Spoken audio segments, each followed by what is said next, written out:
the headbanging children. These were our what do we call it? Our pronouns back then. Okay. Headbangers.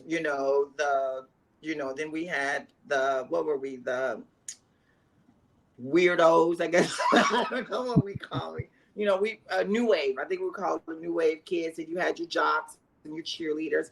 Well, I identified more with the cheerleaders and the pom pom girls and the volleyball team. So I always Mhm. had those, and I was always embraced for those. So then I had friends that were, oh, let's go to the alternative club. So these alternative clubs gave me other options to meet other people that are already in the life. And Mhm. there was a place that was called Horizons here in Chicago, which is now a huge, you already know about Center on Howard Brown. Halsted. No, not Yeah. Howard Brown. It's called Center on Halsted Halsted. Center. Yes. Yeah. Mhm. So, but before, back in the day, it was this place where I could be okay with who I am. And I met people like me. And through these people, I met trans girls like Right. Sylvia Del Rio and Chanel Dupree and Elise Mm. Betty. And that, I was like, what? Right. Yeah. These were like seeing Mona Lisa on, and these girls have, breasts and they were soft and gorgeous. And, they were like, oh, they're so feminine in their ways, with their Latin fire. And, Mhm. they took me under their wings and like, oh, but okay, sweetie, if this is what you want to do, this is what you got to do. Yeah. But in Yeah. their mind frames, they were thinking about protecting their own.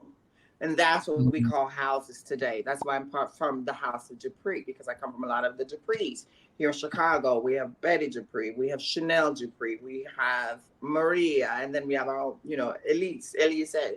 So we have our own original House of Dupree here in Chicago. And Right. then Right. that often brought me to women in the Baton Show Lounge, where I got to Mhm. experience more of these women. And I started hormones without my family even knowing at 16. Oh So wow. Yeah. It's that's it's where it started interesting. for me. It's interesting how we both, because I grew up in a small town in Idaho, but my first kind of introduction to trans community was when I moved to Chicago and I started working at the Center on Halsted, which is formerly Horizons. So it's like Yeah. we both kind of introduced to the trans community in the same place. And I remember moving there and thinking like, oh my God, everybody here is trans. Like there's just, I was like, there's trans and most were like black and brown girls, and I was just like, oh my gosh, like for me, like it's interesting that was both of our introduction, if you will, Yeah. into the community. And it was what, probably 20 years 20-year difference, difference. Yes. because I was like 33ish, This you was in were. 1980s. This was in the 80s. Yeah, This was so in the that's 80s for me. so wild that we lived. I mean, we come from such different backgrounds, but we were introduced like to the community in like the same way. Yeah. Which just goes to show you, we used to always say back home that we were 10 years behind in everything. So that was like fashion, disease, like, because we were like Mhm. small town white folk, I Yeah. guess, you know what I mean? And so this sort of like, we're just behind everybody else. And so I guess I was 20 years behind. I always thought it was just 10, but I guess it was closer But to you're 20. right on time. You are right on time. But at least for me in my life. So I'm so Mhm. grateful to have you, Yeah. because like I I, said, this has been something I've always wanted. mhm. I feel that I would love to hear a little bit more about like, how did you get into like being a Dupree? Oh, Chanel Dupree, Miss Yeah. Chanel.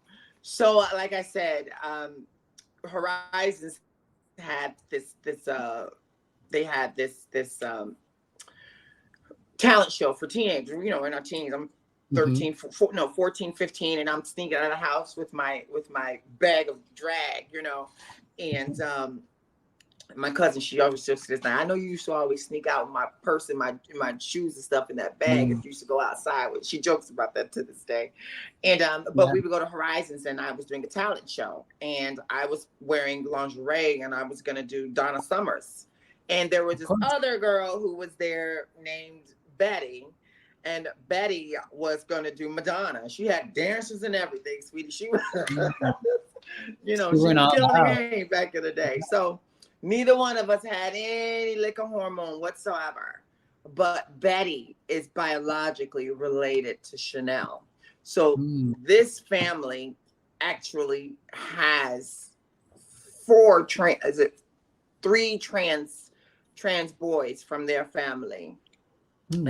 And that's how I was introduced into it. And then they were like, well, you got to start taking hormones now, and you got to get your testosterone, your testicles cut. And at that time, like, I ain't cutting what, you know what I mean? But I didn't know until I seen Chanel come home for Christmas from Miss Continental and from all these other things that, she was doing. She's legendary.